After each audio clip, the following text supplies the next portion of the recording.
کان کھول کر سن لو، اس گھر میں وہ گوار لڑکی میری بیوی بن کے نہیں آ سکتی۔ امی سے کہہ دو یہ میں نہیں کر سکتا۔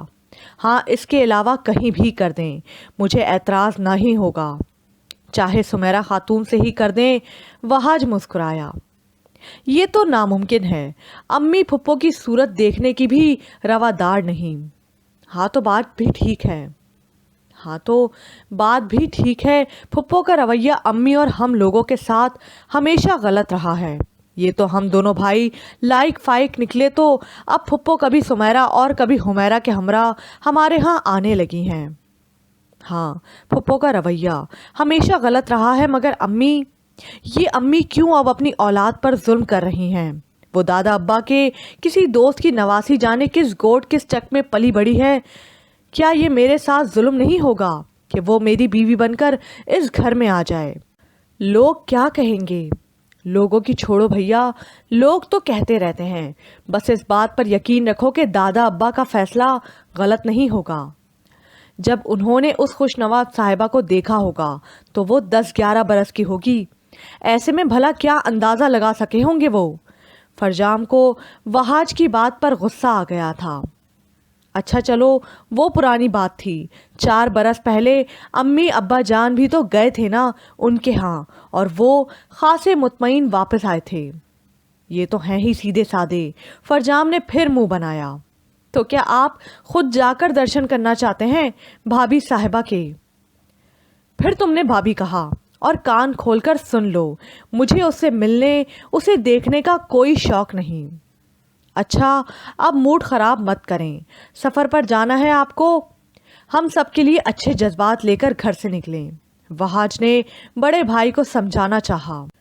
فرجام بیٹا، ادھر آ کر بیٹھ گئے ہو۔ بچے، میں تو تم سے ملنے ہی آتی ہوں اور تم ہو کہ پھپھو کو اہمیت ہی نہیں دیتے۔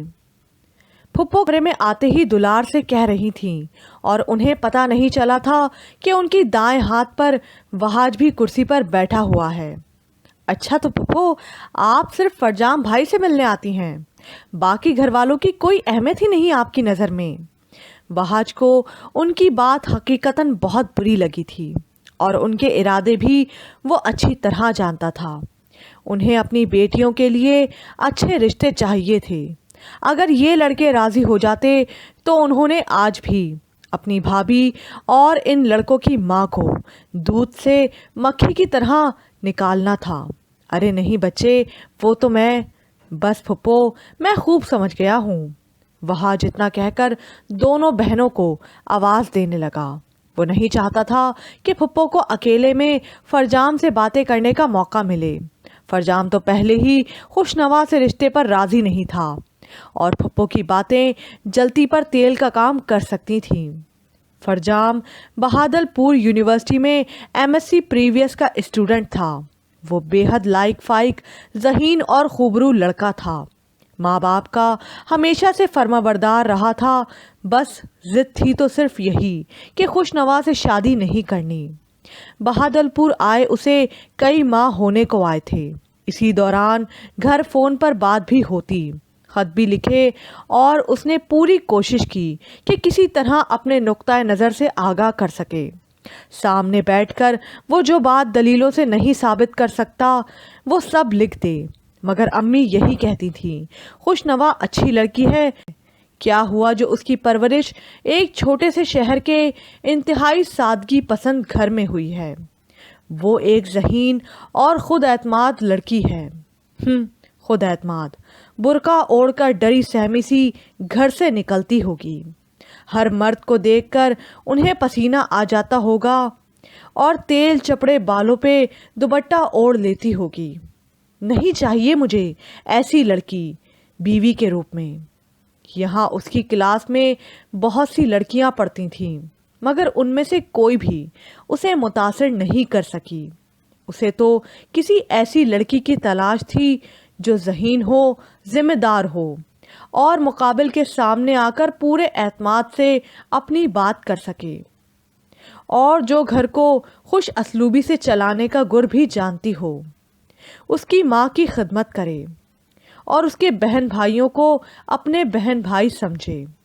اتنی خوبیوں والی لڑکی روئے زمین پر کہاں ہوگی، اس بارے میں کبھی نہیں سوچا۔ پھپھو کے خط بھی آتے رہتے تھے اور ہر خط میں سمیرا کی خوب تعریفیں ہوتی تھی۔ ان کے خط پڑھ کر یہی اندازہ ہوتا تھا کہ نہ صرف پھپھو کے گھر کا سارا کام بلکہ آس پڑوس کی ذمہ داریاں بھی سمیرا بیگم نے اپنے نازک کندھوں پر اٹھا رکھی ہیں۔ اسے سمیرا سے کبھی دلچسپی نہیں رہی تھی۔ اگر خوشنوا سے رشتہ ختم ہونے کی خوشخبری مل جاتی تو وہ دلہن تلاش کرنے کی ذمہ داری امی کو سونپ دیتا، اور جن لوگوں کو امی ناپسند کرتی تھیں اس سے نیا رشتہ جوڑنے کے بارے میں وہ سوچ بھی نہیں سکتا تھا۔ مگر اس نے پھپھو کو کبھی اپنے خیالات کے بارے میں نہیں بتایا۔ ان کے خط آتے وہ پڑھ کر ایک طرف ڈال دیتا، جواب کی زحمت کم ہی کرتا تھا۔ چھٹیوں میں چند دن ہی باقی تھے۔ دونوں بہنوں سائرہ اور سومیا نے کڑھائی والے دوپٹوں کی فرمائش کی تھی۔ وہ ہاسٹل میں ہی مقیم اپنے دوست منیب کے ساتھ شاہی بازار چلا آیا۔ منیب کو شاپنگ، خصوصاً زنانہ شاپنگ کا بہت تجربہ تھا۔ ایک وقت میں کئی لڑکیوں کو چکر دینا اس کے بائیں ہاتھ کا کام تھا۔ یونیورسٹی میں اس کی شہرت اسی وجہ سے تھی۔ وہ اکثر تحفے تحائف دیتا اور وصول کرتے رہتا تھا، سو تجربہ بہت تھا۔ شام سے رات ہو گئی اس خریداری میں۔ جب واپسی ہوئی تو دونوں خاصے تھکے ہوئے تھے۔ تمہارا فون آیا تھا عمر فرجام، اس کے دوست عابد نے بتایا۔ اچھا، کس کا فون تھا؟ عمر فرجام نے اس کے بیڈ پر لیٹ کر پیر جوتوں سمیت اوپر رکھتے ہوئے کہا۔ تمہاری والدہ کا تھا، میں نے بتا دیا شاپنگ کے لیے نکلے ہو، کل پھر وہ بات کریں گی۔ اچھا، خبر خیریت کی تو لگ رہی تھی نا؟ ہاں ہاں، ان کے لہجے سے کسی پریشانی کا اظہار تو نہیں ہو رہا تھا۔ چلو پھر ٹھیک ہے، وہ مطمئن ہو گیا۔ اگلے روز پھر امی کا فون آیا۔ دیر تک باتیں ہوتی رہیں۔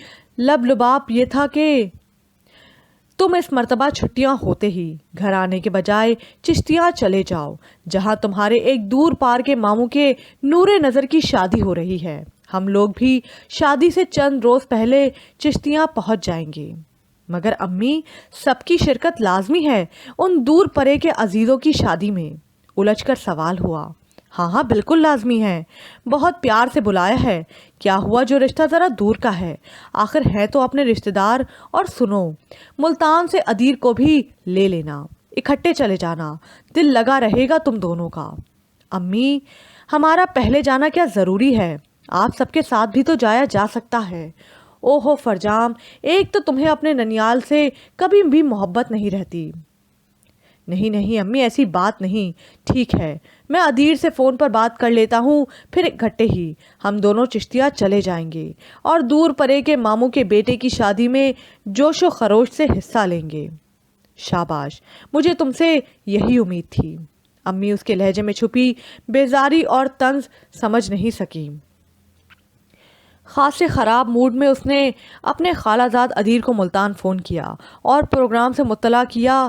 ایسا ہی ایک پیغام مجھے میری امی دے چکی ہیں۔ اور تم اتنے افسردہ کیوں ہو رہے ہو؟ چلیں گے یار، مزہ رہے گا، ادیر نے سمجھایا۔ مزہ رہے گا، جان نہ پہچان بڑی خالہ سلام۔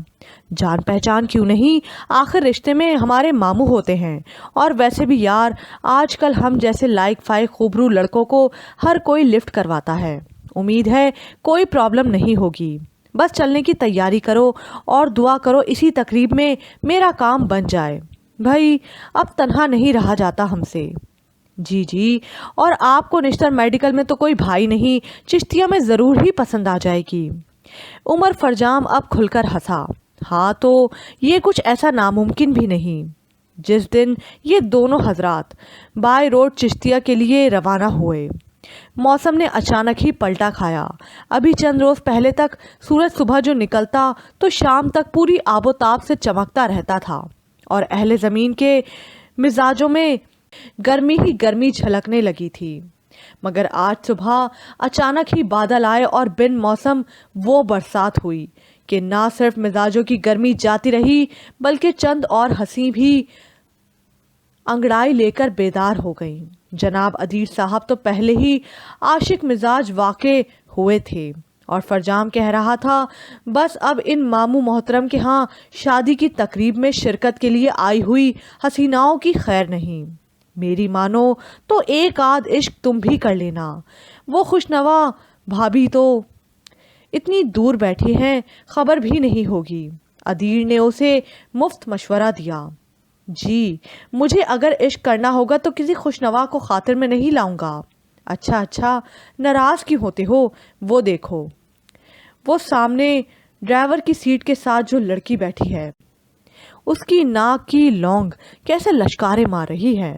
برستی بارش میں منزل کی جانب روا دوا یہاں سے وہاں تک بھری بس میں ادیر صاحب کو لونگ نظر آ گئی تھی۔ مجھے لونگ پہننے والیوں سے کوئی دلچسپی نہیں۔ ایک نظر اس دیہاتی سی لڑکی کو دیکھ کر عمر فرجام کو اپنی خوشنوا صاحبہ یاد آ گئی۔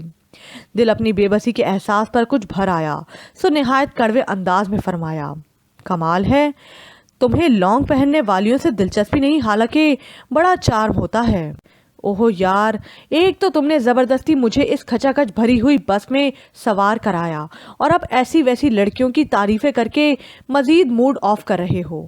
مجبوری ہے یار، اب اس جگہ کوئی الٹرا ماڈرن حسینہ تو نظر آنے سے رہی، اسی پر گزارا کرنا ہوگا، تو کرو گزارا۔ عمر فرجام کو رہ رہ کر خوشنوا کا خیال ڈرا رہا تھا۔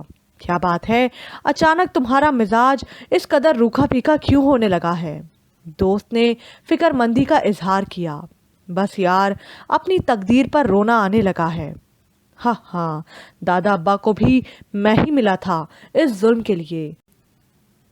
انداز دردناک تھا، مگر ادیر خاص نے اثر نہیں لیا تھا، بلکہ مشورہ دیا کہ اگر ان چھٹیوں کا فائدہ اٹھا کر ایک چکر اپنے سسرالی شہر کا بھی لگا لو تو ہو سکتا ہے دل و دماغ پر اچھا اثر پڑے، بلکہ مجھے بھی ساتھ لے جانا، میں لاڈلا دیور بن کر بھابھی سے منٹوں میں فری ہو جاؤں گا، اور تم سے پردہ دار بی بی کی ملاقات کا پروگرام بھی منٹوں میں سیٹ کر لوں گا۔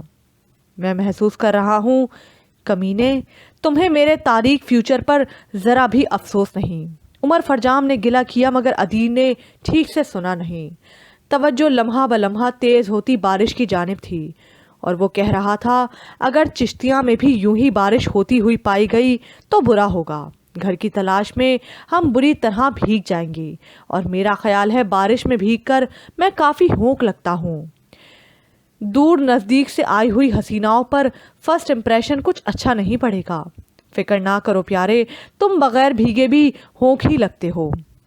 عمر فرجام نے شاید اب اپنا غم بھلا دیا تھا، جبھی انداز شوخی لیے ہوئے تھا، اور جب یہ لوگ چشتیاں پہنچے تو چھما چھم بارش ہو رہی تھی۔ ادیر کو گھر کے ایڈریس کا اندازہ عمر فرجام سے کچھ زیادہ تھا، اور وہ بتا رہا تھا کہ یہاں سے ماموں میاں کا گھر کچھ زیادہ دور نہیں، مگر یہ برستی بارش۔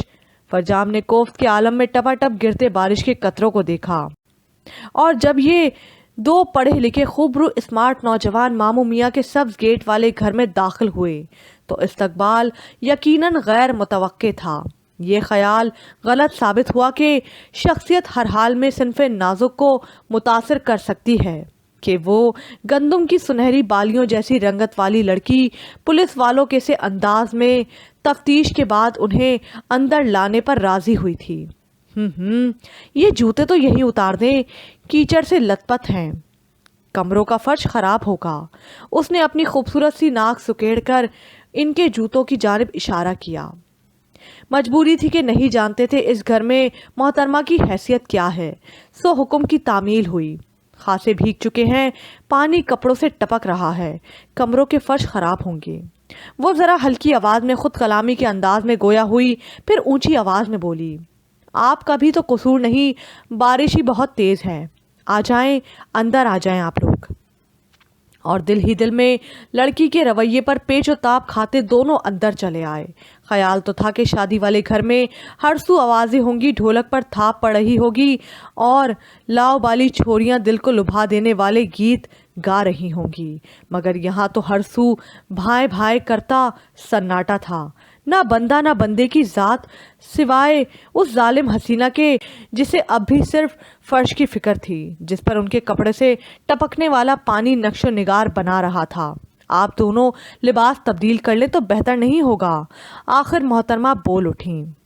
بی بی بہت بہتر ہوگا، ادیر نے فوراً کہا اور اپنے سوٹ کیس پر جھک گیا۔ عمر فرجام نے بھی تقلید کی۔ وہ واش روم کی جانب اشارہ کرنے کے بعد خود اس کمرے میں کھلنے والے 20 دروازوں میں سے ایک کی جانب بڑھ گئیں۔ جب واپس آئی تو یہ دونوں خاصے اداس اور فکر مند سے بیٹھے تھے۔ اس نے چائے کے برتن سینٹر ٹیبل پر رکھے اور چائے بنانے لگی۔ سنیں، یہ احمد علی صاحب کا گھر ہی ہے نا؟ عمر فرجام نے آخر پوچھ ہی لیا کہ اس گھر کی خاموشی نے دل میں یہ خیال واسق کر دیا تھا کہ ہو نہ ہو غلط گھر میں آ گئے ہیں۔ پہلی مرتبہ احمد علی صاحب کے ہاں آئے ہیں آپ لوگ؟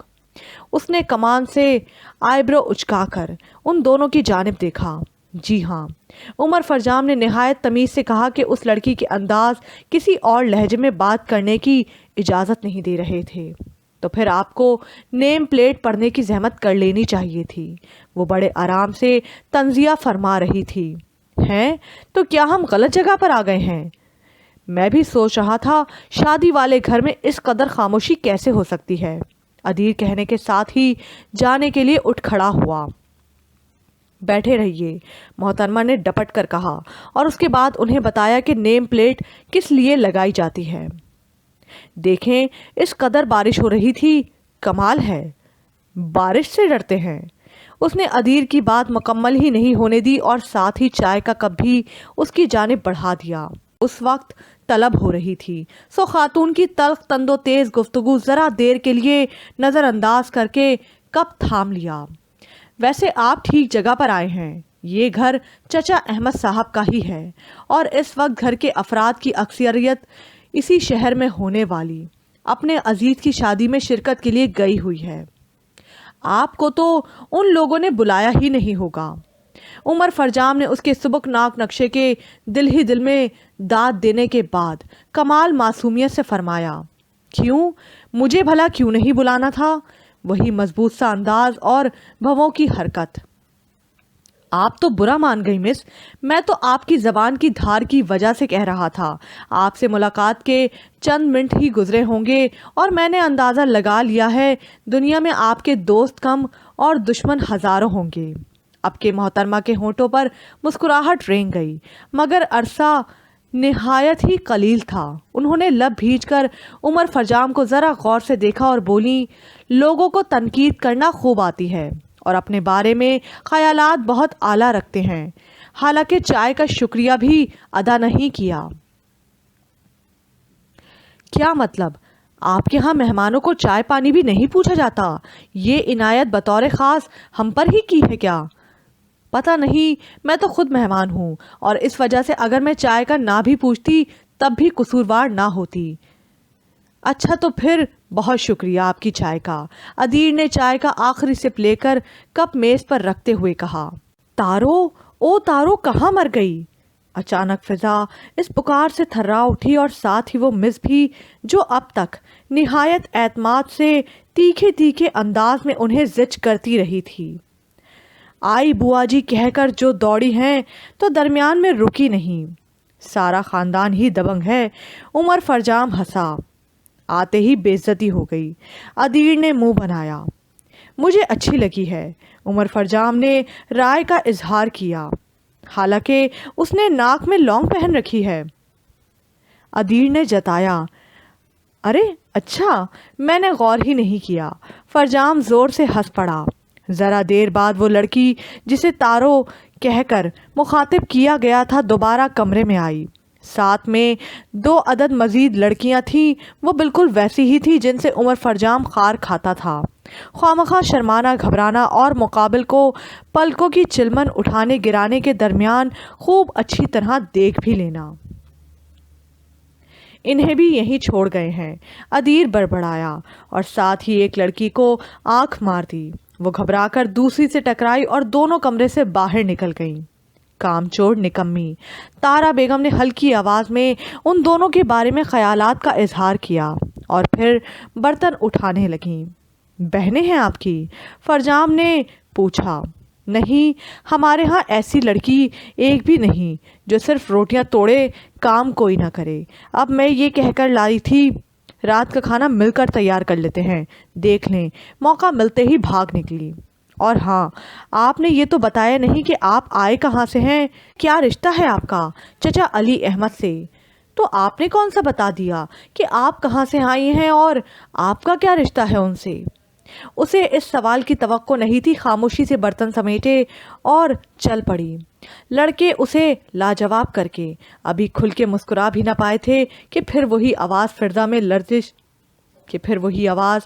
میں لرزش پیدا کر گئی، تارا او تارا! اور وہ صاحبہ پھر اس ہال کمرے سے گزر کر آواز کی جانب لپکیں۔ کچھ دیر بعد ہی واپسی ہوئی۔ یہ ہیبت ناک آواز کس کی ہے؟ قریب سے گزری تو فرجام نے صرف معلومات میں اضافے کے خیال سے پوچھ لیا، مگر وہ کچھ غضبناک ہو کر مڑی اور سر سے پاؤں تک نہایت ہی آرام سے گھورنے لگیں، حالانکہ فرجام کی نظریں بھی اس پر تھیں۔ آپ کو شرم نہیں آتی بزرگوں کے بارے میں اس طرح کی بات کرتے ہوئے؟ بزرگ؟ اچھا، تو یہ بزرگ کی آواز ہے۔ آئی سی۔ فرجام جیسے یہ راز پا لینے کے بعد بہت مطمئن ہو گیا تھا۔ اگر میں نے انہیں بتا دیا کہ آپ یہ فرما رہے تھے تو یاد رکھیے سب کے سامنے وہ ڈانٹ پڑے گی کہ ساری شوخی ہوا ہو جائے گی آپ کی۔ آپ جو اس قدر سلجھی ہوئی دکھائی دیتی ہیں، شاید بچپن سے ان کی ڈانٹ کے زیر اثر رہی ہیں۔ فرجام نے ایک بار پھر ان کے اخلاق پر تبصرہ کیا۔ ادھر پرواہ نہیں تھی، انہیں یوں ہی چھوڑ کر ایک دروازے کی طرف بڑھی اور کسی کو پکارا۔ تھوڑی دیر بعد وہی دونوں لڑکیاں پھر سامنے آئیں۔ چلو آ جاؤ کچن میں، گھر والے تو پتہ نہیں کب تک لوٹیں گے، ہمیں مہمانوں کے لیے کھانا تو تیار کر لینا چاہیے۔ وہ دونوں لڑکیوں کو سمجھا رہی تھی، پھر وہ تینوں شاید کچن میں چلی گئی۔ باہر بارش برستی رہی اور اندر کمرے میں یہ دونوں خاموش بیٹھے الوؤں کی طرح آنکھیں پھاڑ پھاڑ کر ادھر ادھر دیکھتے رہے۔ شاید کوئی آ رہا ہے۔ برستی بارش کے شور میں کچھ انسانی آوازیں فرجام نے بھی محسوس کی اور ادیر کی بات پر سر از بات میں ہلا دیا۔ شاید اہل خانہ شادی خانہ آبادی سے واپس تشریف لے آئے ہیں۔ ابھی اظہار خیال ہو رہا تھا کہ مس تارا کی صورت پھر اس کمرے میں دکھائی دی۔ لگتا ہے مزید مہمان آئے ہیں، وہ اتنا کہہ کر شاید استقبال کے لیے باہر نکل گئیں۔ انہوں نے کسی دلچسپی کا رتی بھر مظاہرہ نہیں کیا۔ بڑے افسوس کی بات ہے۔ تھوڑی دیر بعد وہ دروازے سے جھانکتے ہوئے کہہ رہی تھیں، کیا ہوا؟ دونوں نے یک زبان ہو کر پوچھا۔ میں بتا کر گئی ہوں کہ مہمان آئے ہیں، پھر بھی آپ لوگ کرسیوں پر سج کر بیٹھے ہیں۔ اتنا نہیں ہوا کہ اٹھ کر برآمدے تک ہی آ جائیں اور آنے والوں کا سامان اٹھا کر اندر لے آئیں۔ ہم بھی مہمان ہیں، ادیر جھٹ سے بولا۔ میں بھی مہمان ہوں، تارا نے یاد دلایا تو انہیں اٹھنا ہی پڑا۔ آنے والے برآمدے تک پہنچ گئے تھے۔ اف، اس قدر سامان! لگتا تھا بقیہ عمر اس گھر میں گزارنے کا عہد کر کے گھر سے نکلے ہیں۔ ڈھیروں بچے، 2 عدد دھان پان سے مرد، ایک فلمی ہیروز سے بے پناہ متاثر نظر آنے والا لڑکا اور 3 عدد صحت مند قسم کی خواتین، جن میں سے ایک کیچڑ میں لت پت تھیں۔ ادیر کو ہنسی آ گئی اور غضب ہوا کہ انہوں نے اسے ہنستے ہوئے دیکھ بھی لیا تھا۔ یہ بے ادب کس کا نور نظر ہے لڑکی؟ انہوں نے تارا صاحبہ سے معلومات حاصل کرنا چاہیے۔ پتہ نہیں، آپ اندر آئیے، کپڑے تبدیل کیجئے، دیکھیں سارا فرش۔ تارا صاحبہ کو شاید فرش کی بہت فکر رہتی تھی، مگر پھر خاتون کے تیور دیکھ کر باقی کا فکرہ دانتوں تلے دبا لیا۔ آئے ہائے، اتنا مہنگا جاپانی سوٹ پہن کر گھر سے نکلی تھی، یہاں گھر کے بالکل سامنے یہ اجو کمبخت جانے نظر کہاں اٹکی تھی اس کی، آ کر مجھ سے ٹکرایا اور میں گر پڑی۔ انہوں نے 2 ہتھڑ اپنے ساتھ آنے والے نوجوان کو رسید کر کے بیتا سنائی۔ کوئی بات نہیں آنٹی، آپ ایسے بھی اچھی لگ رہی ہیں، آئیے اندر آئیے پلیز، عمر فرجام نے بظاہر معصومیت سے تعریف کی تھی۔ تارا نے منہ پھیر لیا اور ادیر تو کسی کی پرواہ کیے بغیر ہنسے جا رہا تھا۔ بری بات، تم بھی گر سکتے ہو، فرجام نے خاتون کا ہمدرد بن کر ڈانٹ پلائی۔ میں کپڑے بدل لوں پھر پوچھتی ہوں اس لڑکے کو۔ خاتون نے فرجام کو اپنا مکمل ہمدرد تسلیم کرنے کے بعد ادیر کو غصے سے گھورتے ہوئے کہا، بیگم میرا سوٹ کیس نظر نہیں آ رہا۔ ایک حضرت نے تمام سامان پر پریشان سی نظر ڈال کر کیچڑ میں نہائی محترمہ سے دریافت کیا۔ رہ گیا ہوگا گھر پر، بے نیازی سے فرمایا۔ تو اب میں کیا پہنوں گا؟ وہ حضرت تڑپ کر بولے۔ میرے کپڑے پہن لیجئے گا، خاتون نے تڑک کر کہا اور آگے بڑھ گئیں۔ یہ تینوں برآمدے میں کھڑے ہنستے رہے۔ یہ لوگ ماموں احمد علی کے کیا لگتے ہیں؟ ادیر نے تارا سے پوچھا۔ پتہ نہیں، میں تو دور پار کی عزیز ہوں، چچا احمد علی کی صاحبزادی میری بھابھی ہوتی ہیں اور اسی ناطے یہاں آئی ہوں۔ ان کے رشتہ داروں کو نہیں جانتی، مگر آپ تو رشتہ دار ہیں، آپ کو بھی نہیں معلوم؟ دراصل ہم بھی کچھ اس قسم کے رشتہ دار ہوتے ہیں جیسی کہ آپ۔ تارا باجی، وہ آپ کی بوا جی کب سے آوازیں دے رہی ہیں۔ شرمیلی لڑکیوں میں سے ایک نے آ کر اطلاع دی اور تارا اندر کو لپکی پیچھے ہی یہ دونوں بھی چلے آئے۔ وہ کمرہ جہاں کچھ دیر پہلے صرف یہ دونوں تھے، اب یہاں سے وہاں تک پر تھا اور ہر سو آوازیں گونج رہی تھیں۔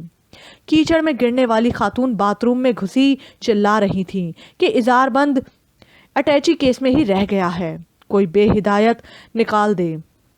مگر یہاں سن کون رہا تھا؟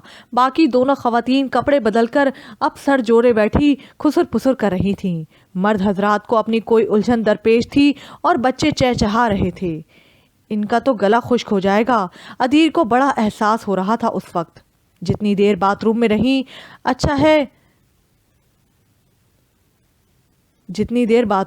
اچھا ہے، یاد نہیں کہہ رہی تھی کپڑے بدلتے ہی تمہیں پوچھنا ہے۔ اوہ، ادیر نے ڈرنے کی اداکاری کی اور ایک کرسی کھینچ کر بیٹھ گیا۔ یہ خالہ جی شاید کچھ مانگ رہی ہیں۔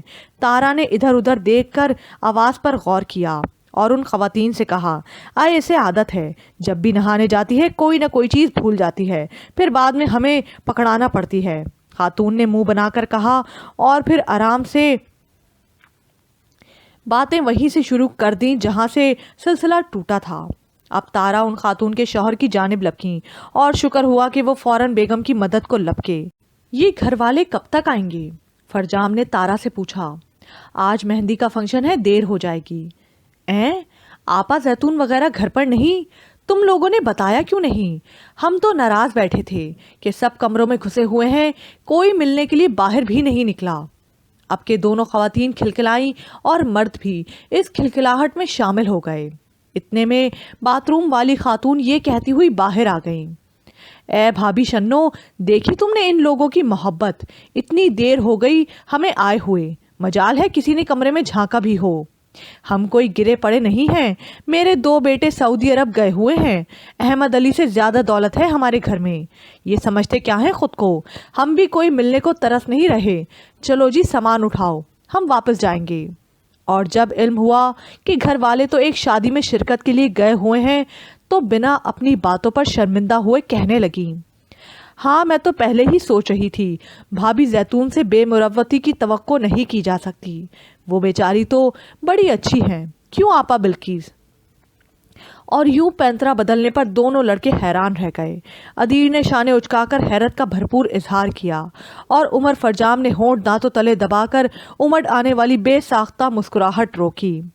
لڑکیاں کچن میں تھیں اور یہاں کمرے میں خواتین و حضرات کے درمیان نہ ختم ہونے والی بحث چل رہی تھی۔ بچے آپس کی لڑائیوں میں الجھے ہوئے تھے اور ان دونوں کی بالکل سمجھ میں نہیں آ رہا تھا کہ اس ساری سچویشن میں انہیں کیا کرنا چاہیے۔ سفر کی تھکان اب کچھ زیادہ ہی محسوس ہونے لگی تھی اور رہ رہ کر ان بچوں پر غصہ آ رہا تھا جنہوں نے ہر بات چیخ چیخ کر کرنے کا عہد کر رکھا تھا۔ پلیز آپ انہیں خاموش کروائیں۔ آخر تنگ آ کر فرجام نے اس وسیع خاندان کے واحد جوان فرد کو مخاطب کیا۔ اس نے فلمی دنیا کے جگمگاتے چہروں والے اخبار سے نظریں اٹھا کر ذرا کی ذرا ان کی جانب توجہ کی اور پھر یہ کہہ کر بچے ہیں شور تو کریں گے، دوبارہ اخبار پر نظریں گاڑ دیں۔ کیوں نہ ہم بھی کچن میں چلیں؟ کچھ دیر بعد ادیر سے مشورہ کیا۔ جی، اور وہاں تارا صاحبہ کی طنز بھری گفتگو سے دل و دماغ منور کریں۔ نہ بابا، مجھ میں بے عزتی کروانے کی ہمت نہیں۔ اف، میرے سر میں درد ہونے لگا۔ فرجام نے سر ہاتھوں میں تھامتے ہوئے کہا، تمہارا کیا خیال ہے؟ میں بہت خوش و خرم بیٹھا اس سارے ہنگامے کو انجوائے کر رہا ہوں۔ جی چاہتا ہے اس خبیث بچوں کو ایسی مار لگاؤں کہ نانی یاد آ جائے۔ کس کی؟ ان کی اپنی یا تمہاری؟ فرجام نے سر اوپر اٹھا کر پوچھا۔ مذاق نہ کرو، میں اس وقت داد دینے کی پوزیشن میں ہرگز نہیں ہوں۔ ہیں؟ آپ دونوں ابھی تک یہی کرسیوں پر بیٹھے ہیں؟ تارا ہاتھ میں چند پیاز پلیٹ اور چھری لے کر ادھر آئی اور سخت تعجب کا اظہار کیا۔ تو کیا ہمیں نہیں بیٹھنا چاہیے؟ ادیر نے پریشان ہو کر پوچھا۔ میرا مطلب تھا… اچھا خیر چھوڑیں، یہ خالہ جی آپ پکڑیں پلیٹ اور پیاز کاٹیں، کھانا بنانا ہے۔ اس نے مسلسل بولتی بلقیس بیگم کے سامنے سب ڈھیر کر دیا۔ ایک لمحے کو تو وہ حیران سی ہو گئیں، پھر بولی، لو ابھی تو اتنا لمبا سفر کر کے آئے ہیں ہم سے نہیں کٹتی پیاز ویاز۔ ٹھیک ہے، مرضی ہے آپ کی، میں نے سوچا بھوک لگی ہوگی، بچوں کے لیے کھانا ہی پکا دوں، گھر والے تو پتہ نہیں کب تک آئیں گے، نہیں تو نہ صحیح۔ وہ سب کچھ پھر سے اٹھانے لگی۔ خاتون نے جب محسوس کیا کہ یوں تو رات کا کھانا ہاتھ سے جاتا ہے تو پھر وہ سب اس کے ہاتھ سے لے لیا۔ آپ دونوں آئے میرے ساتھ، تارا نے ان دونوں سے کہا اور چل پڑی۔ پیچھے یہ دونوں بھی ہو لیے۔ ادھر اس کمرے میں چلے جائیں، کچھ دیر آرام کر لیں، سفر سے آئے ہیں۔ اور مارے تشکر کے دونوں کی آنکھیں جھک جھک گئیں۔ وہ کمرے کی جانب اشارہ کر کے خود واپس کچن کی طرف چلی گئی اور یہ دونوں اندر داخل ہو گئے۔ تارا، نی تارا، ارے یہ مستنڈے کون ہیں؟ انہیں معلوم نہیں تھا کہ بوا جی محترمہ اسی کمرے میں رونق افروز ہوتی ہیں۔ جو ہی اندر داخل ہوئے کمرہ ان کی تیز آواز سے گونج اٹھا۔ لو، ایک نیا خطاب، مستنڈے۔ ادیر واپسی کو پلٹا اور دوڑ کر ادھر ہی آتی تارا بیگم سے ٹکراتے ٹکراتے بچا۔ آپ کہاں دوڑے جا رہے ہیں؟ اس نے اسے پرے دھکیلنے کی کوشش کرتے ہوئے کہا اور خود پہنچ گئی جھٹ پٹ بوا جی کے حضور۔ بوا جی بلایا تھا آپ نے مجھے؟ او ہاں مرن جوگیے، کب سے بلا رہی ہوں، سنتی ہی نہیں۔ دیکھیں کون مستنڈے گھس آئے ہیں میرے کمرے میں، ہائے میرے زیورات بھی کھلے پڑے ہیں۔ تارا نے ان دونوں کی طرف دیکھا اور پھر ہنسنا شروع کر دیا۔ اگر آپ کی بوا جی کی نظر خراب ہے تو ہمارا کیا قصور؟ فرجام کو اس ہنسی پر سخت اعتراض تھا۔ کیا کہتا ہے یہ؟ نی اب دانت نکالتی جائے گی یا مجھے بھی کچھ بتائے گی؟ انہوں نے قریب بیٹھی تارا کو ایک ہاتھ رسید کر کے کہا۔ اب یہ دونوں ہنس پڑے۔ بوا جی یہ کوئی چور اچکے نہیں ہیں، رشتہ دار ہیں چچا جی کے، شادی میں شرکت کے لیے آئے ہیں۔ کیا چور نہیں ہیں؟ بوا جی شاید اونچا بھی سنتی تھی۔ جی چور نہیں ہیں، بس شکلیں ایسی ہیں۔ وہ ان کے کان کے قریب منہ کر کے کہہ رہی تھی۔ کیا مطلب؟ کیسی شکلیں ہیں؟ اپنی خوبروئی پر آج تک نازا یہ دونوں نوجوان تڑپ کر بولے۔ اس نے جیسے سنا ہی نہیں، بوا جی کو مطمئن کر کے چلی گئی۔ بیٹھ جاؤ، کھڑے کیوں ہو؟ بوا جی اب ان دونوں سے مخاطب تھی۔ فوراً حکم کی تعمیل ہوئی۔ کس کے بیٹے ہو؟ پہچانا نہیں میں نے تم دونوں کو۔ انہوں نے آنکھوں کے اوپر ہاتھ سے 6 بنا کر انہیں اچھی طرح دیکھ چکنے کے بعد کہا۔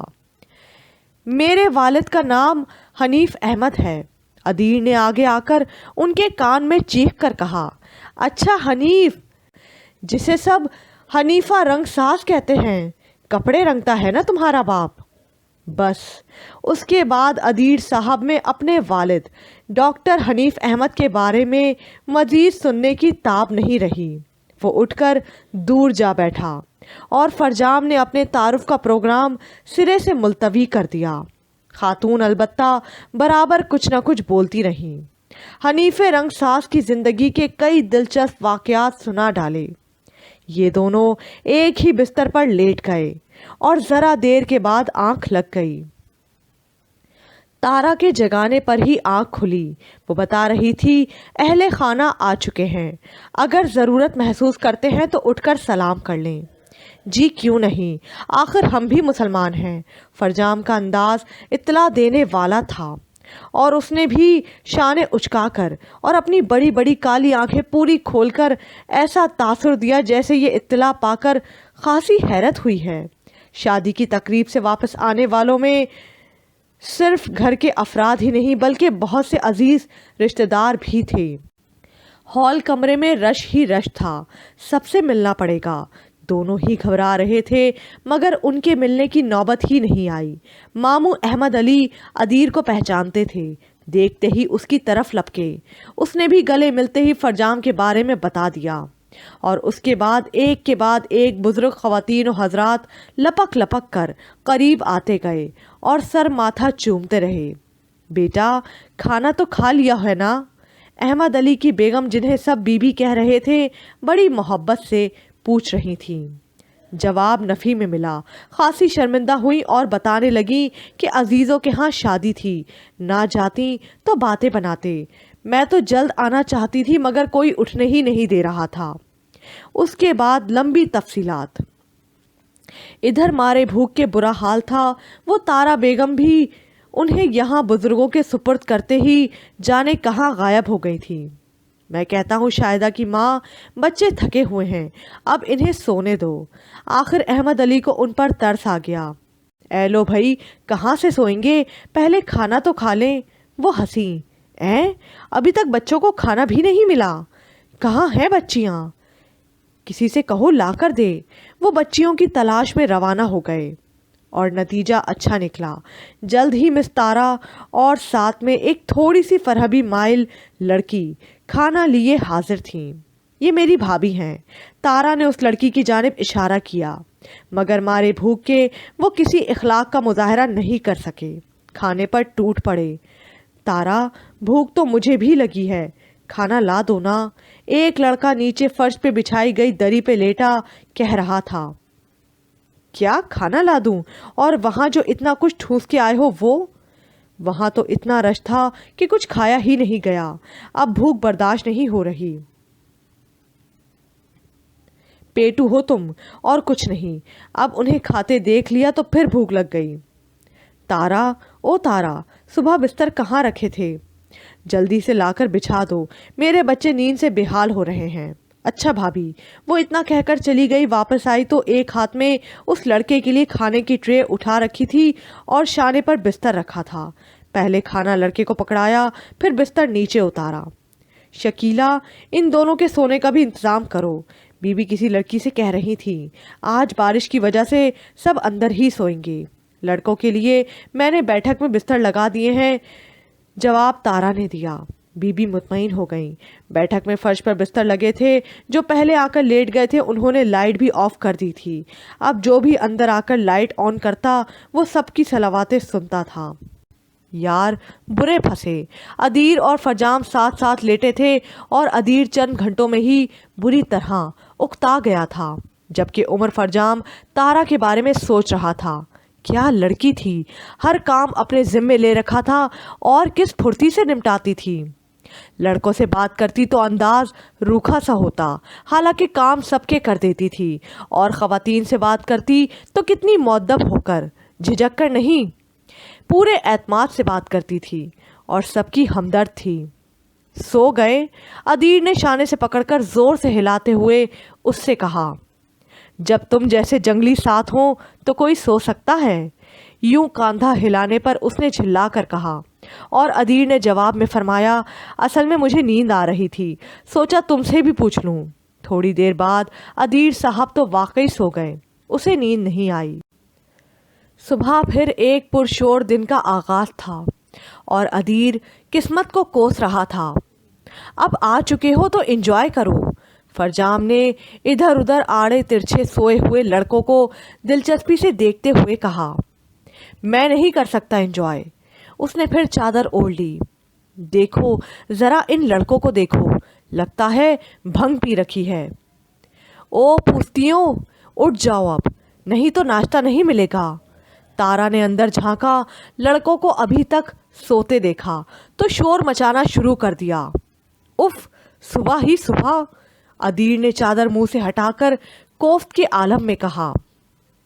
جی، صبح ہی صبح! ہم جو کب کی اٹھ کر ناشتہ بنانے میں لگی ہوئی ہیں، کیا انسان نہیں ہیں؟ آپ شہزادوں نے اٹھ کر تو بس کھانا پینا اور آرام کرنا ہے نا؟ یہی کہنے والی تھی نا آپ؟ ادیر نے بات کاٹی۔ اتنا سچ بولنے کی جرت نہیں ہے مجھ میں۔ وہ ہنستی ہوئی پلٹ گئی اور فرجام بھی مسکرا دیا۔ یہ تم بڑی دلچسپی لیتے ہو اس کی باتوں میں؟ ادیر نے کمر پر ہاتھ رسید کرنے کے بعد پوچھا۔ ہاں تو وہ ہے ہی اتنی اچھی، فرجام نے سرگوشی کی۔ کیونکہ یہاں بہت سے دوسرے بھی موجود تھے۔ کیا؟ ادیر اتنی زور سے چیخا کہ وہ جو تارا کی آواز پر بھی نہیں جاگے تھے اب باقاعدہ اٹھ بیٹھے۔ آپے میں رہو ذلیل، وہ جو ادھر ہماری بھابھی بیٹھی ہیں ان کا کیا بنے گا؟ ادیر نے سمجھانا چاہا، مجھے کیا پتا، میں نے تھوڑی بٹھایا ہے، صبح ہی صبح موڈ خراب کر دیا اس کا ذکر کر کے۔ عمر فرجام تیزی سے اٹھا اور یہ جا وہ جا۔ ادیر یہیں بیٹھا چیختا رہ گیا، پھر دوبارہ لیٹ گیا اور خاصی دیر تک لیٹا رہا، جس کا نتیجہ یہ نکلا کہ ناشتے سے کچھ دیر کے لیے محروم ہونا پڑا، کیونکہ پہلے سے جاگ جانے والوں نے مفت کا مال سمجھ کر ضرورت سے زیادہ کھا لیا تھا۔ تارا اور شاہدہ بستر اٹھانے آئیں تو ادیر صاحب سو رہے تھے۔ ہائے ہائے، ابھی تک سو رہے ہیں نواب صاحب، تارا نے زور سے کہا اور وہ ہڑبڑا کر اٹھ بیٹھا۔ کیا ہے آپ کو؟ آہستہ بات نہیں کر سکتی؟ اتنی اچھی نیند آ رہی تھی۔ جی سوتے رہیے، میں تو صرف یہ بتا رہی تھی کہ ناشتے کا سامان ختم ہو گیا ہے۔ ہیں؟ تو کیا اب مجھے ناشتہ نہیں ملے گا؟ ادیر نے سخت پریشانی کے عالم میں دریافت کیا۔ دیکھا شاہدہ، نیند کیسے منٹوں میں غائب ہو گئی۔ وہ ہنسی اڑا رہی تھی۔ تو کیا آپ نے مجھے بیدار کرنے کے لیے ایسا کہا تھا؟ نہیں جی، آپ بھی ہمارے ملک کے ہزاروں لاکھوں نوجوانوں میں سے ایک ہیں، جنہیں بیدار کرے تو اللہ ہی کرے۔ اچھا چھوڑے ان باتوں کو، اٹھ کر منہ ہاتھ دھوئیں اور ہال میں چل کر بیٹھیں، شاید ایک آدھ ٹوسٹ پراٹھا نان وغیرہ بچ ہی گیا ہو۔ اگر کچھ نہ بھی ملا تو پریشان نہ ہو، دوپہر ہونے میں تھوڑی ہی دیر رہ گئی ہے، کھانا مل جائے گا۔ دوسری لڑکی نے بھی گفتگو میں حصہ لیا۔ وہ خبیث کہاں ہے؟ اسے اچانک فرجام کا خیال آیا۔ اچھا یہ نام ہے ان کا؟ تارا صاحبہ شاید صبح کی تازہ ہوا کھانے کی وجہ سے زیادہ ہی شوق ہو رہی تھیں۔ نام تو فرجام ہے، میں پیار سے کہتا ہوں۔ ادیر بھی ذرا سا مسکرایا اور بستر سے نکل آیا۔ وہ پیار سے کیا کہتے ہیں آپ کو؟ یقیناً اسی قسم کا کوئی اچھا سا نام ہوگا، ہے نا؟ تارا نے شرارت سے ناک چڑھا کر پوچھا۔ کیا بات ہے، آپ کچھ زیادہ ترنگ میں نہیں آ گئیں؟ اس نے منہ بنایا۔ لو کیا بات کرتے ہیں آپ، صبح سے ناشتہ بنا بنا کے تھک گئے ہیں ہم تو۔ سچی لوگ مفت کا مال کھاتے ہوئے یہ بالکل بھول جاتے ہیں کہ پیٹ اپنا ہے، کھاتے جاتے ہیں اور نقص نکالتے جاتے ہیں۔ پتہ نہیں کیا بات ہے، جس عزیز کے ہاں شادی یا کوئی بھی اس طرح کا موقع ہوتا ہے، آنے والے معزز مہمان اس کے خلاف محاذ بنا لیتے ہیں، ہر بات میں اعتراض کرتے ہیں اور کسی کام میں ہاتھ بٹانا توہین سمجھتے ہیں اپنی۔ یہ ساری باتیں آپ میری طرف دیکھ کر کیوں کر رہی ہیں؟ میں نے تو کھانے میں نقص نہیں نکالے، نہ ہی کسی اور کام پر اعتراض کیا ہے۔ یہ تو چور کی داڑھی میں تنکا والی بات ہو گئی۔ لڑکیاں بستر سمیٹنے کے دوران ہنسے جا رہی تھیں۔ وہ اٹھ کر باتھ روم میں گھس گیا۔ رات کو بارش کا سلسلہ رک گیا تھا، مگر اب صبح سے وقفے وقفے سے ہلکی بارش ہو رہی تھی۔ سب مہمان خواتین و حضرات لان میں جمع تھے۔ بچے آنکھ مچولی کھیلنے کا عزم لے کر میدان میں اتر آئے تھے۔ حضرات سیاست پر تبصرے میں مصروف تھے۔ دو ادھڑ عمر جیالوں میں اپنی اپنی پارٹی کی خوبیوں اور دوسروں پر قابل گرفت اعتراضات کی وجہ سے خاصا جھگڑا ہو گیا تھا، اور اب دونوں منہ بنائے الگ الگ بیٹھے تھے۔ خواتین مسلسل بول رہی تھیں۔ کیا بول رہی تھی؟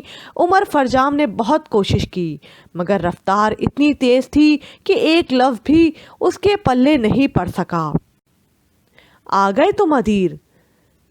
ادیر ادھر آیا تو فرجام جو کب سے بیٹھا ادھر ادھر دیکھ رہا تھا مسکرایا اور پھر پاس بٹھا کر اطلاع دی، ناشتہ ختم ہو چکا ہے۔ ظاہر ہے تم جو کھانے والوں میں شامل تھے، پھر بھلا کچھ بچ سکتا ہے؟ ارے نہیں یار، میں نے تو خود بڑی مشکل سے ایک عدد نان حاصل کیا تھا۔ یہ بچے تو کچھ چھوڑتے ہی نہیں، اور پھر بھی مائیں ایک دوسرے سے کہہ رہی تھی میرے بچے کو بھوک کم لگتی ہے، کچھ کھاتا ہی نہیں ہے۔ ابھی نہ کھانے پہ یہ حال ہے، اگر کھانے لگے تو اللہ ہی حافظ ہے۔ اچھا ان کی فکر چھوڑو، مجھے بتاؤ میں کیا کروں، بڑی سخت بھوک لگی ہے۔ گولی مارو بھوک کو، میری بات سنو۔ وہ جو سب سوٹ پہنے بیٹھی ہیں، جنہوں نے بڑے بڑے بندے پہن رکھے ہیں، وہ مجھے اپنی فرزندی میں لینے کا منصوبہ بنائے بیٹھی ہیں۔ وہ جو کالی کلوٹی سی ہیں۔ ادیر نے بھی بھرپور دلچسپی لی۔ ہاں ہاں وہی۔ فرجام مسکرایا۔ ہاں اچھی لگ رہی ہیں، اور تمہاری ساس بن کر تو اور بھی غضب ڈھائیں گی۔ اس عمر میں بھی خوش لباس اور خوش مزاج معلوم ہوتی ہیں۔ ادیر نے طنزیہ انداز اپنا کر تعریف کی۔ فرجام بھی سمجھ کر ساتھ شریک ہو گیا۔ خوش لباس تو یہاں سبھی ہیں، البتہ خوش مزاجی کی ایک ہلکی سی جھلک صبح میں نے دیکھی ہے۔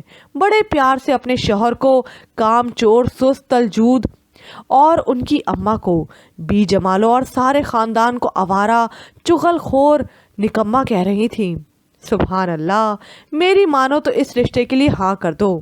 جب اماں کی زبان اتنی شائستہ ہے تو بیٹی کے منہ سے بھی ضرور پھول جھڑتے ہوں گے۔ تم چن چن کر گلدستے بناتے رہنا، ملازمت تو آج کل ملتی نہیں، گلدستے بیچا کرنا۔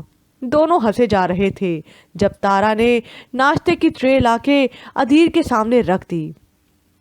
آپ تو کہتی تھی سب ختم ہو گیا ہے، اس نے جھٹ ٹرے قبضے میں کرتے ہوئے کہا۔ جی سچ ہی کہا تھا میں نے، اصل میں کچھ بزرگ بھی بغیر ناشتے کے تھے، ان کے لیے دوبارہ بنایا تو آپ کے لیے بھی بنا دیا۔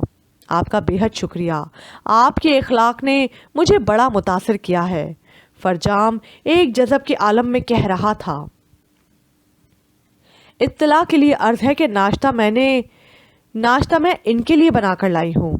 وہ ذرا بھی اس تعریف سے دلچسپی لیے بغیر مخصوص جتانے والے انداز میں کہہ کر گئی۔ تم اور کرو تعریفیں، وہ لڑکی اس ٹائپ کی نہیں ہے پیارے یار، اسی لیے تو اچھی لگتی ہے۔ اچھا اب دوبارہ اس کے منہ پر تعریف نہ کرنا، کوئی پتہ نہیں گال پر پھول سا ہاتھ مار دے۔ آئے ہائے، تمہیں چائے مل گئی؟ میں تو صبح سے چیخ رہی ہوں، کسی نے نہیں دی۔ تم جا کر اور لے آؤ۔ بچے یہ مجھے پکڑا دو۔ خاتون کا انداز اس قدر نادیدہ تھا کہ اگر ادیر چائے پی لیتا تو یقیناً ہضم نہیں ہوتی۔ غصے کے عالم میں چائے کا کپ انہیں تھما دیا۔ پہلا سپ لیتے ہی جیسے خمار سا طاری ہو گیا۔ کہنے لگیں، صبح ہمیں جو دی تھی وہ تو ابلا ہوا پانی لگتی تھی، لیکن تمہارے لیے آہا کیا خوشبو ہے، اور کیسی مزیدار۔ ہاں بھائی، جوان لڑکوں پر تو ہر کسی کی نظر رہتی ہے۔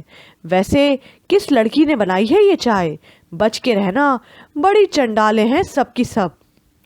یہ خود بھی کچھ ایسا ہی ہے، فرجام نے مسکراہٹ دبا کر خاتون سے کہا، جبکہ ادیر چائے چھن جانے کا غم بنا رہا تھا۔ آئے نہیں، یہ تو بڑا بیبا لگ رہا ہے، بلکہ تم دونوں ہی بڑے اچھے دکھائی دیتے ہو۔ کس کے بیٹے ہو؟ کہاں سے آئے ہو؟ اماں ابا کیوں نہیں آئے تمہارے؟ ایک ساتھ اتنے سوال، ماموں احمد علی نے بر وقت آ کر انہیں جواب دینے سے بچا لیا۔ ماموں جان، دولہ میاں کو کہاں چھپا رکھا ہے؟ ان سے ملاقات ہی نہیں ہوئی ہماری۔ فرجام بیٹے، وہ تو لاہور میں ملازم ہے، شادی سے 2 روز پہلے ہی آ سکے گا۔ لیجئے، جن کی وجہ سے یہ محشر برپا ہے وہ لاہور بیٹھے چین کی بنسی بجا رہے ہیں۔ فرجام شانے اچکا کر رہ گیا۔ چچا جان، کسی کو اسٹیشن پر بھیج دیتے، امی اکیلی کیسے آئیں گی؟ تارا ایک بار پھر نمودار ہوئی تھی۔ ہاں ہاں بیٹے، فکر کیوں کرتی ہو؟ شاہد سے کہا ہے میں نے، وہ چلا جائے گا، ابھی تو ٹرین آنے میں بہت وقت باقی ہے۔ امی آ رہی ہیں ان کی؟ عمر فرجام نے ماموں سے پوچھا، اور انہوں نے بتایا کہ آج تارا کی والدہ اور چھوٹی بھابھی تشریف لا رہی ہیں۔ والد اور بھائی شادی سے 1 روز پہلے آئیں گے۔ لگتا ہے ہم ہی فارغ تھے جو چلے آئے، ادیر نے منہ بنایا، مگر کہا صرف دل میں۔ جلدی سے ناشتہ کیا کہ کسی بھی وقت کسی ندیدے کی آمد متوقع تھی۔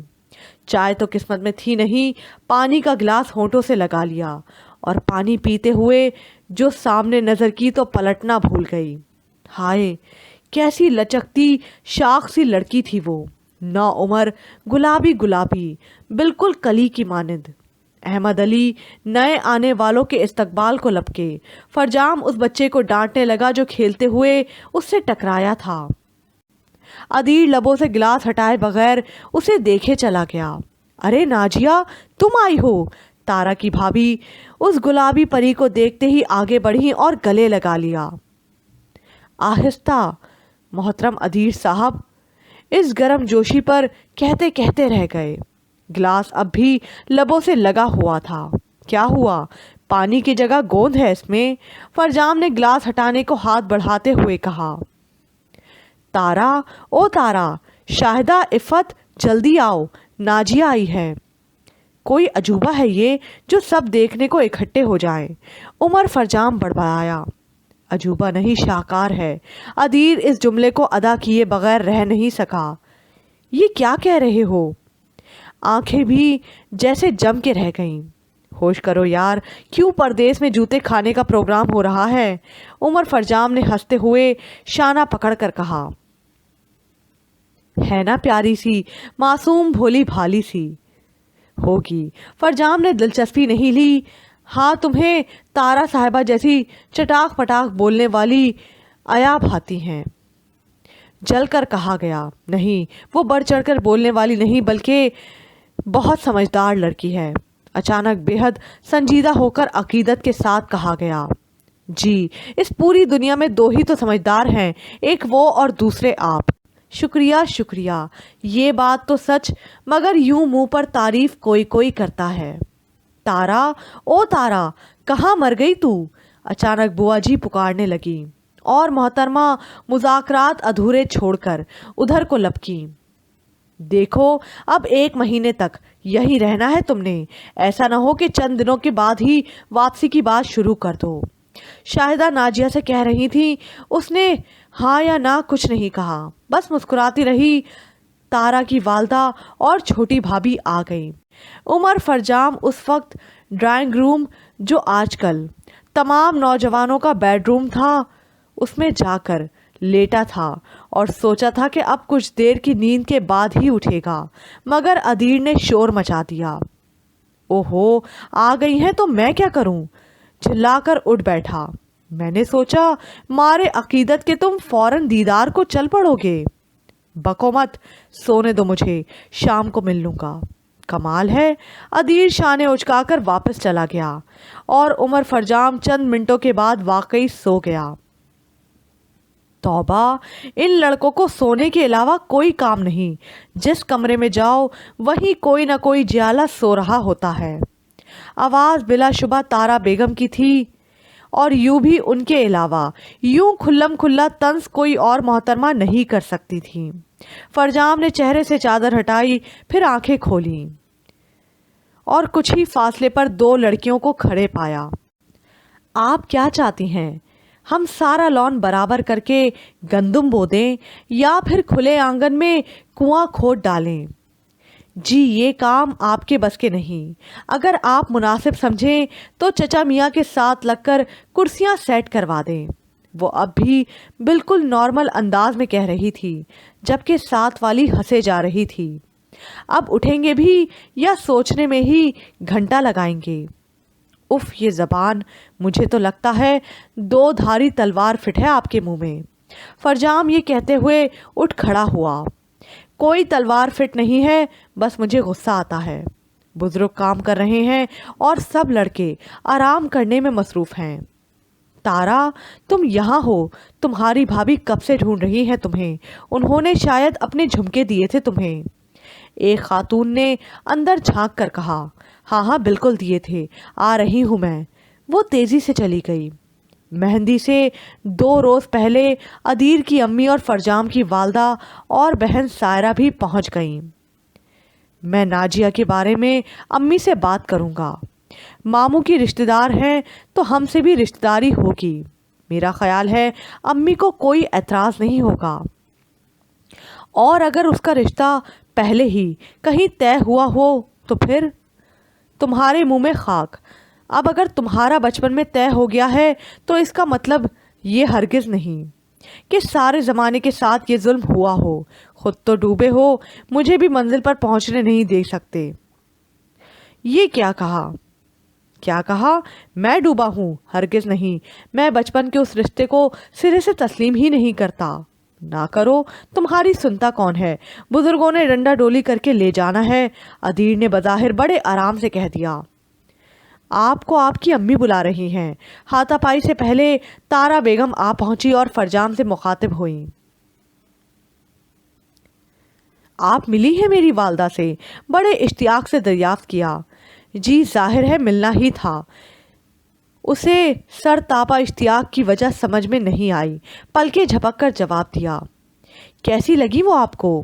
اس کا مطلب ہے اگر انہیں ایک ساس کی نظر سے دیکھا جائے تو آپ کے خیال میں وہ کیسی ساس ثابت ہوں گی؟ ادیر صاحب نے تشریح فرما دی۔ سنتے ہی محترمہ ناراض ہو گئیں۔ لاکھ کہا، ہمارا یہ مطلب نہیں کہ آپ انہیں اپنی ساس کی نظر سے دیکھیں، مگر یہ کہہ کر وہ چلتی بنی۔ خوب سمجھتی ہوں آپ جیسوں کو۔ تمہیں وضاحت کرنے کو کس نے کہا تھا؟ فرجام نے ادیر کی گردن دبوچ لی۔ کمینے، میں نے تو تمہاری چاہت اس پر عیاں کی ہے، اب دیکھو کیا رد عمل ہوتا ہے۔ ہاں، یہ تو میں نے سوچا ہی نہیں۔ فرجام نے ہاتھ ہٹا لیے۔ ویسے تم کھل کر اس لڑکی سے بات کیوں نہیں کرتے یار؟ کمال کرتے ہو ادیر، بھلا مجھ جیسا شریف اور باعزت شہری ایک حسینہ سے بے عزتی کرواتا اچھا لگے گا؟ اگر اس کے دل میں تمہارے لیے کوئی نرم گوشہ ہوا تو بے عزتی ہرگز نہیں کرے گی، شرما کر سر جھکا لے گی۔ ویسے ادیر یار، اتنے دنوں سے جو اس گھر میں ہیں ہم لوگ، اس دوران مجھے تو ایک بار بھی محسوس نہیں ہوا کہ وہ مجھ سے متاثر تو دور کی بات میرے متعلق اچھی رائے بھی رکھتی ہے، اور وہ ناجیہ تو ان 2 دنوں میں ہی مجھ سے شرمانے گھبرانے لگی ہے۔ ادیر کی آنکھوں میں ستارے جگمگانے لگے۔ وہ بڑی بھولی بھالی سی نوعمر لڑکی ہے، اسے پتہ نہیں ایک لدھڑ سے محبت کرنے کا انجام کیا ہو سکتا ہے۔ کیا تم نے مجھے لدھڑ کہا؟ تو ٹھیک ہے پھر بھگتو۔ میں تو سمجھتا ہوں تمہاری انہی بدتمیزیوں کی وجہ سے تمہاری وہ نام نہاد منگنی ابھی تک برقرار ہے، اور اگر سزا میں مزید اضافہ، جس کی مجھے پوری توقع ہے، ہو گیا تو شادی بھی وہی ہوگی۔ میں تو مذاق کر رہا تھا، پلیز اپنے الفاظ واپس لے لو۔ فرجام نے جھٹ اسے گلے لگا لیا۔ نہیں، کبھی نہیں، ادیر نے اکڑ دکھائی۔ اچھا، میں امی کی بات سناؤں، پھر دیکھ لوں گا تمہیں بھی کہ کیسے الفاظ واپس نہیں لیتے۔ ایک کپ چائے کا مل جائے گا؟ اس وقت کچن میں تارا اکیلی تھی اور فرجام کب سے ایسے ہی موقع کی تلاش میں تھا۔ شام کو جب سب کے لیے بنائی تھی اس وقت کیوں انکار کر دیا تھا؟ وہ اپنے کام میں بدستور مصروف تھی، اس کی جانب دیکھا تک نہیں۔ اس وقت موڈ نہیں تھا۔ فرجام کچھ اور قریب آ کھڑا ہوا۔ کمال ہے، موڈ نہیں تھا؟ بھائی اتنے لوگ ہیں یہاں، اب اگر ہم سب کو ان کے موڈ کے مطابق چائے پانی دینے لگے تو شادی تک خرچی ہو جائیں گے۔ پلیز بنا دینا ایک کپ چائے۔ فرجام نے مسکراہٹ دبا کر عاجزانہ گزارش کی۔ خود ہی بنا لیں، وہ دھڑا دھڑ سبزی بنانے میں مصروف تھی۔ بنا تو لوں، مگر وہ ذائقہ کہاں سے لاؤں جو صرف آپ کے ہاتھ میں ہے؟ اگر میرے ہاتھ کی پسند ہے تو پھر اسی وقت پیا کریں جب سب کے لیے بنتی ہے۔